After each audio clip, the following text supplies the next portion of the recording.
যে অ্যাস্ট্রোলজি কিন্তু বিশ্বাসযোগ্য এই জন্য, কারণ আমাদের মুনি ঋষিরা তারা কিন্তু যে যে বিষয়গুলো আমাদেরকে দিয়ে গেছে সেগুলোর মধ্যে সত্যতা কিভাবে লুকিয়ে আছে সেটা একটা কথার মাধ্যমে আপনি আগে বুঝে যান।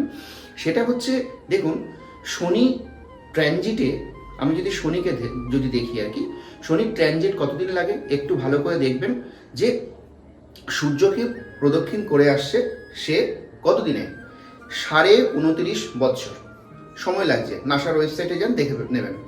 এইবার এই কথাটাই কিন্তু বহুকাল পূর্বে আমাদের মুনি ঋষিরা কিন্তু এই কথাটা বলে গেছে, যে প্রত্যেকটা রাশির ঘরে 2.5 বছর করে থাকে, গড় কতদিন না 30 বছর। এই হচ্ছে বিষয়টা কিন্তু বলে গেছে। ভাবুন কত পূর্ব আগে এই কথাটা বলে গেছে।